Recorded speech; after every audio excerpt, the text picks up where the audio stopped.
the lane, 15, 10, touchdown Chargers!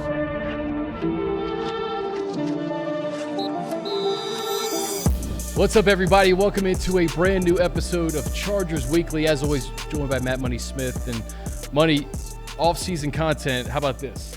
Yeah, the Bolt. It's our first look at it, and what an impressive tour from the fields outside to really what we want to dig into today. We're in the auditorium, the meeting room, and the individual meeting rooms were impressive, but I think the center, the nucleus, the heartbeat of this building is that workout room, is the training center. And we are certainly pleased to be joined by someone very special here, Chris. Yep, the Executive Director of Player Performance, Ben Herbert. And Coach, can't thank you enough for your time. This place is spectacular. Your weight room is spectacular. Your first impressions of the Bolt? First impressions are incredible. I think the biggest thing for me was being able to see it. I know the first time I put my eyes on it, when you're in my role, all of a sudden, all these different scenarios start to run through your head. The best part is the combination of the indoor and outdoor training space, and then being able to make it come to life to what you've see today. And we're about 75%, and we'll do the last 25% really July 23rd into the first few weeks of September. But incredible setup, and it's been a pleasure to be able to put it all together. You mentioned indoor, outdoor, and I lived in Venice for 2 years, so had Golds with the outdoor workout space, and it's almost like a prison yard or something like that. Like, what is it about the outdoor that you really like having that separates it from just having an indoor facility? Yeah, the weather. The weather here is special.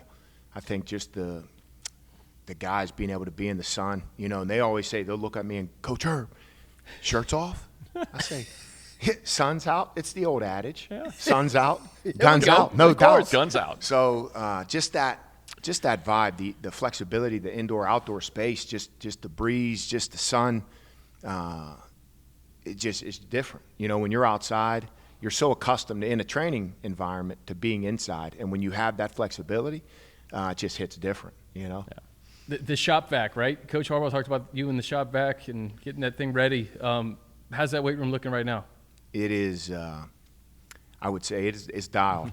We've literally, it's to get to this point, the last 3.5 days, my staff and I just getting it to the place where it is.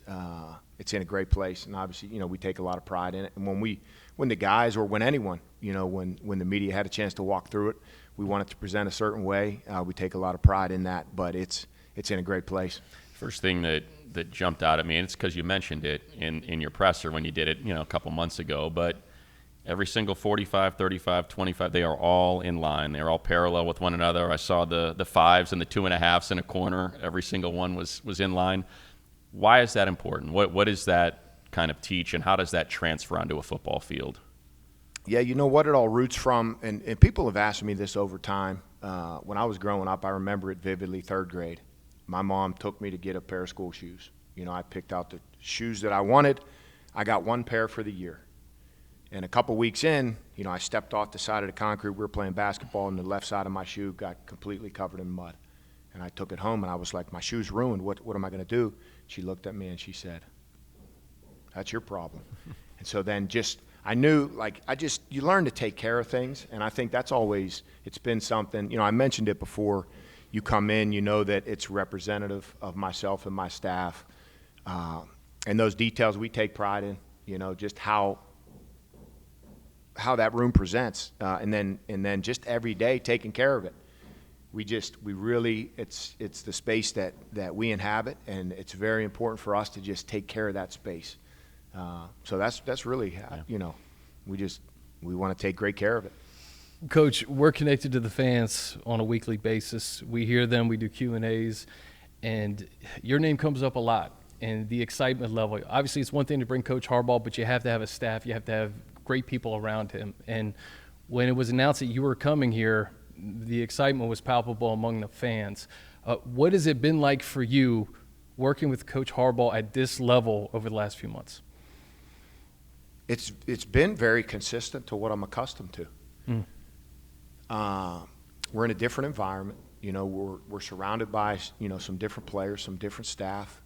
but how we do things and the approach. The biggest thing that I have going for myself in the role that I'm in is the support that Coach provides, the opportunities that he provides for us to train and to do the things that we do. It's incredible. But there's a lot of consistency to what I'm accustomed to and ultimately to what we're doing here and how we're doing it, and most importantly, the platform that he provides and the support that he provides for my staff and I to work and to train the guys. Walking through the room, you see things that you're used to seeing, squat racks and benches and dumbbells, but then there's some weird things in there. There's some robot-looking things up against the wall with like a big barrel on the end of it. I saw very close to your office there, it looks like you could almost mount an iPad in there and it was like a pad. Kind of take us through how training has changed. Kind of a multi-part question for you if you don't mind, but like, what's the nucleus of the workout room? What's the most, you think of a squat rack or something. What's the heart of it? And then what do those things, this new technology, what has that allowed you to do to help these guys prepare? So the biggest thing, and you referenced, I'll start with two of the things you referenced. The force frames. You said where it looks like an iPad can mount, right? It's called a force frame, Vault Performance Force Frame. So specifically, the evaluation process for my staff and I, we don't know. When we look at strengths and deficiencies or any combination of those, I think of it as just a map. We don't know what guys need, where they're A+, B plus B, C, D, or F. Everything that they do falls into a range, and we don't know what those ranges are until we start the evaluation process. So as an example, those 10 force frames that we have, there is an iPad that mounts into it, and as an example, we can test their neck, evaluate their neck in flexion and an extension, and we get a quantifiable number. As if a guy can press 225 31 times, everyone knows, wow, that's positive. Or if an O lineman did it 3 times, that would be negative. We look at neck flexion and extension the same way. There are guys that you can be really good in one, average in another, or you can be poor in both, but it tells us exactly what those numbers are. And then also from a hip ab and adduction standpoint, it gives us a quantifiable number. So that's an example of that. Data is incredibly important to us because we prioritize the neck and flexion and extension, the hips and ab and adduction. Now we know, and the guys most importantly know, we have some guys, some very physically capable guys that in abduction, when you drive your knees out, they are A+. In adduction, when you squeeze your knees in, they are F. How does that happen? Exactly. So I say, this was the exact message to the guys. I see you constantly. People are familiar with, take a band, a mini band, wrap it around the knees, and so lateral band steps, right? Things that activate the glutes. Okay, so I say, I see these things often. But what I don't see is, how often do you train your adductors? And they go, I go, so why would they be A+ if you don't train them? Oh, that makes sense. And then making sure that guys, when they see deficiencies, and that's what's been incredibly impressive about our team, is they've leaned into, people have a tendency, if I'm FD or C, that's stupid, or I don't need that. I've gotten here because of these. Our guys have embraced areas of deficiency. This is one example. If you're A+ and you're F, now all of a sudden we invest time and energy into training your adductors using the force frame. Then they come back and they're BB. That's time well spent. So tools that give us that quantifiable information in specific areas, incredibly valuable. The Swiss swing, you said that round drum. There were 8 of them lined up across the wall. It's a vibrating drum. So if you go over as an example, and it's adjustable, you can bring it all the way down. We sit the guys in a chair. You put the bottoms of your feet on that drum when we start it, and it vibrates. It's a high-frequency vibration that stimulates blood flow and loosens up the muscle. It feels incredible. So anyone that your feet feel good, they stand up, or their calves, their lower limb, their hamstrings, they can use it on any part of their body, but it's vibration. It's a way that we apply vibration to their bodies. Again, another tool that you find, you vet it. Wow, that feels amazing. The guys, they love it simply because it impacts their body in a positive way. But you find these things, and then you place them in your training space to get the result that you want. But that's the heart of the whole process is, How effective are we at evaluating? Then with that evaluation, once we know what they need, they know. It's called a performance profile. And then now, every day, what we're doing in training, and I've emphasized this often, it's not, hey, let's get it. We're not interested in getting a workout in. We train for the game of football. And everything that we do is intentional. And everything is based on these key performance indicators. And then all of these tools that we discuss give us the guidance that we need in regards to who needs what. So it's fascinating. Yeah. I was always wondering this because at Michigan you work with 18, 19, 20-year-old kids, obviously a step up in the NFL. What is your working relationship with a guy who's a rookie versus someone like Joey Bosa or Khalil Mack, who's been in the league for a long time, been productive? I know you don't change, but does the working relationship, is it different with a guy like Khalil versus somebody who's just come in like a Joe Alt?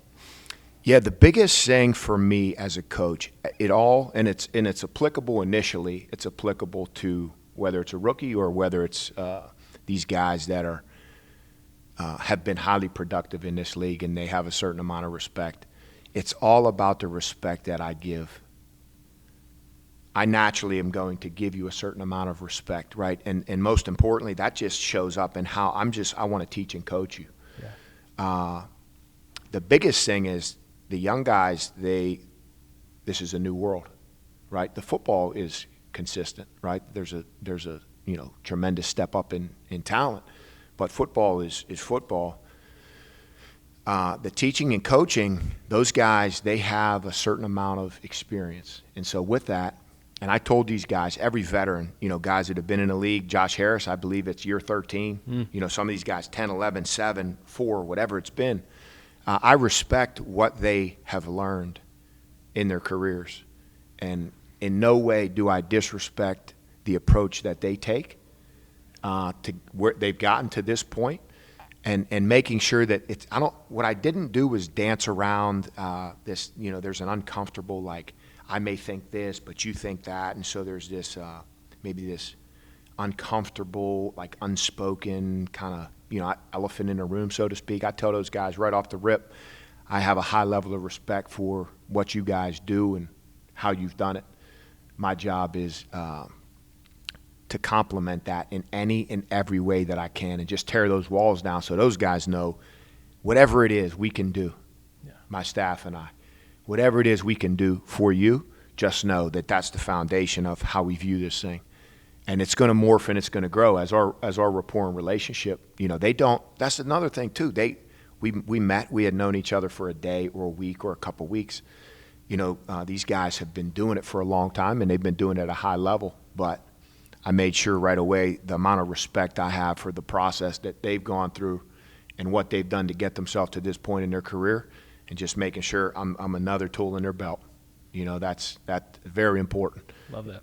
When you get around a football team, and it's very easy for me to ask this question because I'm built like a teenage girl. There are massive men, these huge with giant trunks, but on occasion we'll see, and I don't want to name any names, but we've seen them come through the Chargers where those guys just don't put on weight. They're maybe wide receivers or corners, and they're clocking in at 175, 185 pounds. How do you train them, just knowing the level of violence that is occurring out there, but maybe their legs won't take that weight? Like, what kind of obstacle does that present for, to use your term, to help make them harder to break when they're built, it seems like, to break if they step on a field with these guys? Yeah, the biggest thing, and that's that concept. So the first thing that we talk about is weight. 175 pounds, right, can be very different depending on lean mass. So the evaluation process, and I beat into their heads early. I am not interested in the number on the scale. What I'm interested in is when you do a DEXA, how much lean mass do you have, how much fat mass do you have, and your hydration status. So lean mass, right, that's what we're looking for if needed, right? We're always looking for lean mass, maybe a little more, and there's guys that they have enough. Never want fat mass to work against you.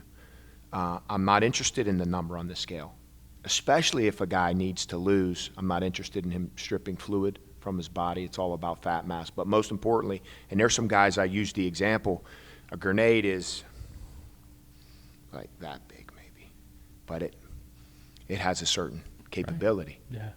So the 175 can be built different, right? And that's where I say, like, most importantly, when we talk about being harder to break, that's why when we look at the neck, when we look at the shoulders, when we look at the hips, we look at certain parts of the body, making sure that 175 is as equipped as it can be, because it's not all the same. 175, you could have 15 guys that are in say, 200 pounds, but they can all be built. That 200 pounds can all be built very differently, even though to the eye it may look the same, right? We're looking at 10 guys that are all strapped up, 200 lean, dense pounds. But when we dive deeper, and especially when we look into the performance profile aspect of it, it can be very different. And so that's what I look at, is I look at the colors, the ranges, and those grades to see how that, whether it's 175 or 190, whatever it is, what's the makeup of it. Coach, I laugh when Bunny asked that question, because exactly a year ago, after a training camp practice, same exact setup here, right? Thule sits down, and his legs compared to, we're wearing shorts, training camp, it's hot. Yeah. The leg difference is remarkable, and it's embarrassing, frankly. There's some guys that are just built considerably different. Yeah, Thule's like that. Thule's like that. I want to ask you about the other Herbert, Justin. He's got another gear in him. He's been unbelievable for this franchise, but it seems like he has really attacked this offseason, embraced this offseason program, along with all the guys. But what do you see in the weight room with number 10? So the greatest challenge I have for Justin is his desire to train and to strain is incredible. I mean, it is incredible. So in training, when you press the envelope, whether it's with load, intensity, volume, whatever it may be, there's always a fine line. So every day, every movement, you're managing. It's my job to manage, because these guys, here's an example. He's the tremendous example, wants to go. There's this sliding scale of risk-reward, right? Knowing what's at stake with our franchise and with his career, and making sure that I want to feed that desire. He has this incredible desire to go and to attack. However, if I administer something in an inappropriate way, I know that's very bad for business, right? So it's just this delicate balance of making sure, exposing them to the right things, knowing when there's a time to go and do more. And the hard part for him, and I'm not interested in holding anyone back, but you have to, with all guys, at this level, especially with your franchise quarterback and a guy that has the desire to train and strain like he does, you have to be, and I said this in front of the group, fearless, not careless. So the first time I put my hands on his head to train his neck, I was administering stress, heavy hands, firm pressure, full range of motion. And I got about 6 reps in, and then I realized, like, in my hands I think it's, 265 million. Yeah. And then I thought about it for a second, and I go, okay, it's my job to protect, to the best of my ability, this 265 million, right? And his career, and that's why we're doing it in the first place. And it's not careless. If I don't give him enough, I'm doing him a disservice. If I give him too much, I increase the likelihood of something bad happening. So then I just, I remind myself, just smooth, heavy, no more than he can handle and no less. You always find that sweet spot, yeah. But yeah, he's an absolute beast. Yeah. So we're here in Los Angeles, and things tend to start on the coast and work their way to the middle of the country, especially in California when it comes to health and training and kind of treating your body well. I'd like to think probably of all the states we may lead the charge in that front. And one of the things, I'd say probably the last 2 to 3 years, it's become very popular is infrared sauna to the cold plunge. Just people that have the means to be able to install those things, it's really taken off. When we were doing the tour, saw the steam in the sauna, and then we walk in and there's 3 tubs there. I don't know if they're, spas, but I assume there's a cold plunge availability there. Does that work? In your opinion, does the whole sauna to cold plunge, do you think the cold plunge thing works for the average, guy, gal listening, sitting in that 39-degree water for 3 to 5 minutes? Does that help These are the tips body? for us, too, Yeah. by the way. Oh, I've yeah. been doing the sauna this week. So I'm the interested fun in your part is, when I talk about both of these, I have pretty strong opinions, Okay. simply based off of personal experience. And here's a few nuggets. And this goes back to, when I was a player and still now, I'm 44. Cold water to me, especially ankle, knee, hip, but I like full body submergence. Cold water makes my body feel incredible, makes my joints, my shoulders, my elbows, my hips, my knees, my ankles. 10 to 15 minutes, 39 to 50 degrees. 15 minutes. Yeah, just I could really do a minute. literally just slide in. Yeah. Your hands, knuckles. I mean, just 4 to 5 minutes in, and you'll start to numb out, and you'll be fine. Now, first time, worst time. Yeah. Each passing time, you feel amazing a few times a week. You could do it, in my opinion, if I needed to do it every day, I would. Some people, there's guys that, Coach, I hate the cold water. I don't respond well to the cold water. I respect that too. Right? Right. Sure. If you get past it's what it's not is comfortable. It's not pleasant initially. Right. But not usually. Feels like someone's standing on your chest. It's hard to breathe those Yes. first 2 minutes. It's hard for me to break through that. You get accustomed to it. I should say I get accustomed to it. Yeah. It's mental, too, I love right? cold water. Love it. Okay. Infrared. If you walked out, so we had in Michigan on our back patio, you walk out, we have a sauna that has infrared.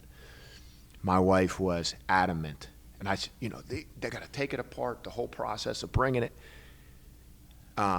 You walk on our back porch This is coming. That thing is, as soon as you walk out, boom, there's a sauna with infrared. The heat, I love the heat as well. The infrared, respond very well to it. Big fan. But I also there are guys with both. They don't prefer. Coach, yeah, they just don't respond well to it. So you try it and you figure out it's that combination of what you respond well to. It's very evident when I use cold water. My joints, it's very noticeable, plain and simple. Yeah. It's Coach So- Herbert approved. Yeah, that's absolutely. That's my take. And the last nugget I'll say is, 2 years ago, Michael Phelps spoke to our team at Michigan via Zoom. All right.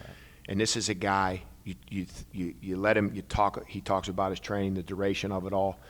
And like I said to our guys, he has access to every corner, every nook of the world for every type of training modality, recovery modality that there is. And he talked about cold water. He talked about sleep, and he ultimately talked about water, hydration. And if you can, those are 3 things, relatively simple things, that stuck in my head too.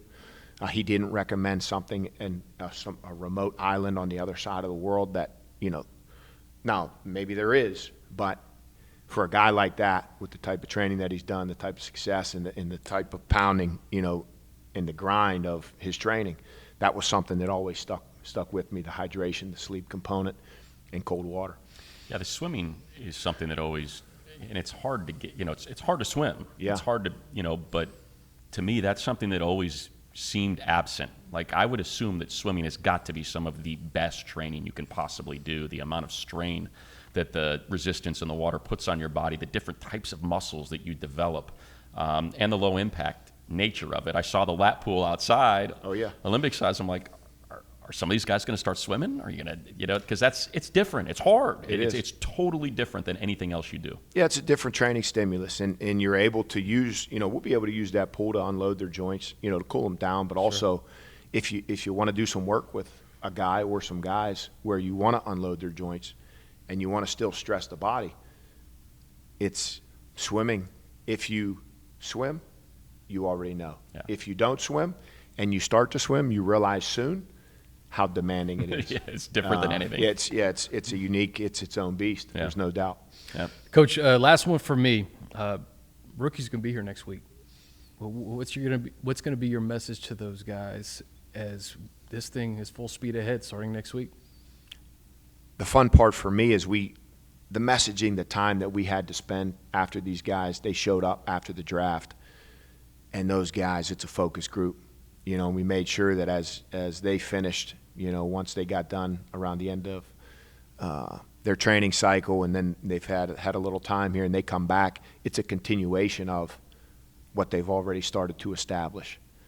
Now the urgency, the intensity of it all, you know, it just literally, I say one click to the right, and that's ultimately what training camp is, you know, which ultimately is going to prepare you for the season. But just the focus on all things, making sure that mentally and physically you're prepared to impact this team and this organization, and most importantly, represent yourself how you want to. Like now is that time, because the pads are coming on here shortly, and you're going to have a chance to go and do what it is you came to this league to do.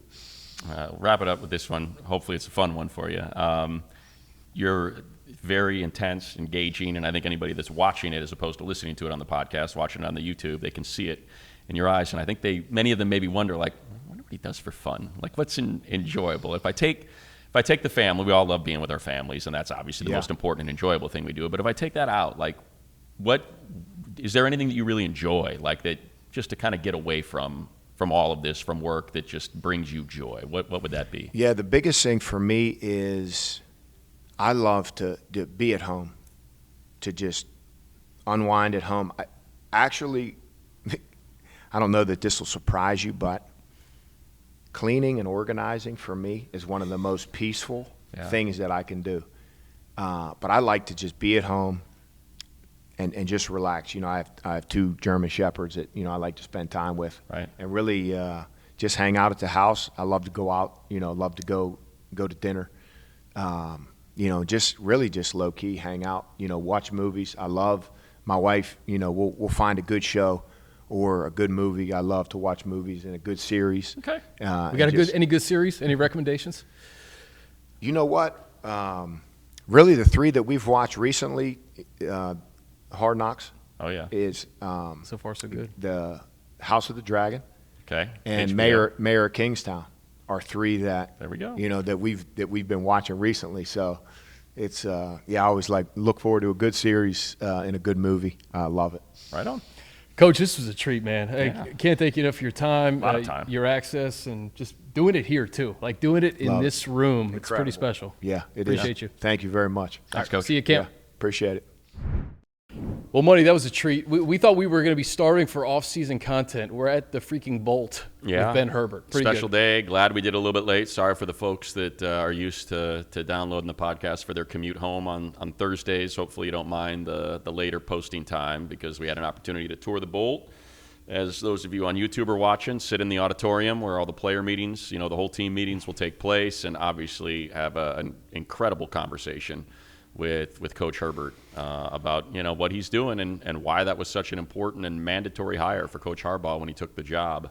What was your biggest takeaway? I mean, it's just everything, you know. To me, it's the attention to detail. It's the individualized plan for each person, and making sure, like, you know, the whole hips and the adductors is just, it's like you think about how simple it is, and yet and I don't think it's taken a shot at any other football team, but it's like, yeah, here's a guy that's been in the league for X number of years, and he's an A here, and you look at his legs and you're like, yeah, that guy's, and then you try to do something else and it's an F, and it's like, how does that happen? Because no one's thinking about it on a different level. And certainly it appears, and this is just something that we heard the moment Coach Harbaugh was hired, was, hey man, and we heard it from players. I heard it from players. I heard it from people that covered college football. Anyone I talked to was like, if he can bring Ben Herbert, you want to talk about queen on the chessboard, X factor, secret weapon. It was, that guy was as important. And that's what you heard about Ohio State too. And, you know, there's certain coaches that make a name for themselves, And Coach Herb was one of them. And the fact that he's here and working with all these guys, I cannot wait to see how it transfers onto the football field. Yeah, the stuff with Justin Herbert was pretty cool. The relationships that he has and how he says, hey, I respect what Khalil Mack and Joey Bosa have done, and I'm just here to make you better, versus a guy who's going through this journey for the very first time, and how he's able to adapt to all these different guys. I do think it's so important, because you get the buy-in from the veterans. Like, the veterans see that, and they're like, okay, this guy's just trying to make me better. Yeah. And then the rookies, they saw what came out of Michigan the last several years, right? So they have this perfect blueprint, which gets started next week. Yeah. The other biggest takeaway, as someone who has done cold plunges before. Dude, I did it for the first time last week. No joke. I do the sauna every day, and I tried the cold plunge. I lasted like less than a minute. Yeah, so it was brutal. It's a different deal, and to hear him say 10 to 15 minutes is insanity.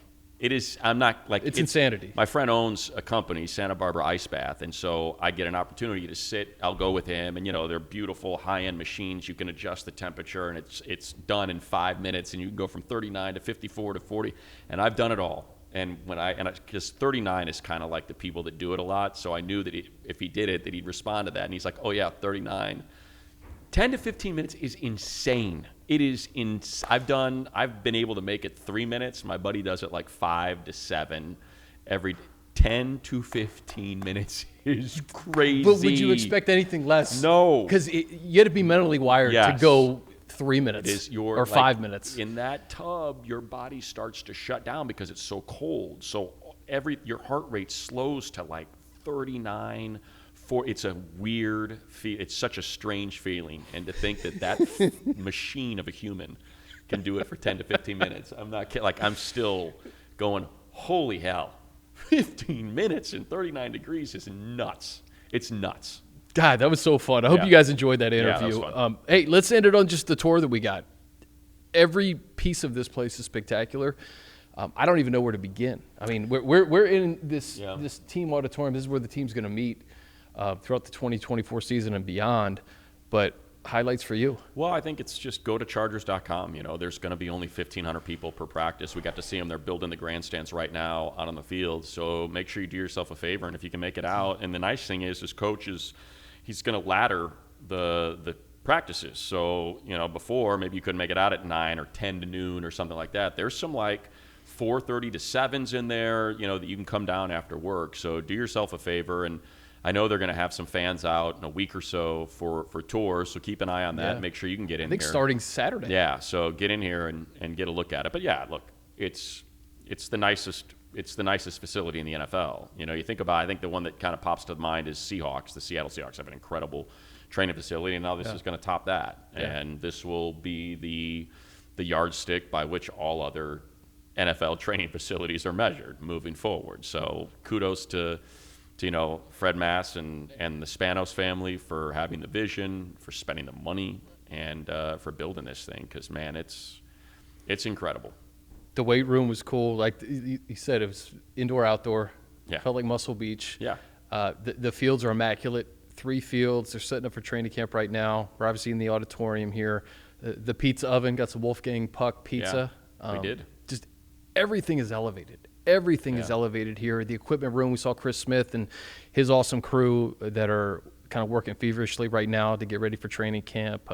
And for the folks that got some serious scratch for our 1%ers, we got to see the private, event facility for season ticket holders. Soho House-like? Yeah, it's ridiculous. And you're going to be able to hang. There's a bar and restaurant and balcony that overlooks the field and all of that. So yeah, keep an eye out for that, because you too will have access to this place. Yeah, so many bells and whistles, man. Yeah. So glad that we did this in person. Yeah, listen, I have no problem doing it on Riverside and talking to you via, Seal Beach to Riverside and Burbank, like on the street. Sorry. For those who Riverside, it's an little inside baseball. It's inside baseball, That's maybe all right, for fans. It's okay. Yeah, exactly. You have no problem doing it at home, but it's fun to be together, and especially here. And I would imagine we're going to be here a little bit in the regular season. Would not be surprised if this is where we're doing it from. In training camp. Right, Tyler? Yep. Is that what's going to happen? Exactly. Well, hey, rookies are here next week. Training camp starts in less than 2 weeks, and we'll have guests like we did last year. You know, we had guests after practice. We'll continue to do that, and we're here, man. We got through it. Yep. We got through it. I think we only had really 1 week where it was kind of a struggle. I disagree. I thought it's been A+ all the way through. I was talking about giant hard knocks off season last week. Exactly. We're back talking Bolts now. For Money Up, Chris, this has been Chargers Weekly. We'll see you next week.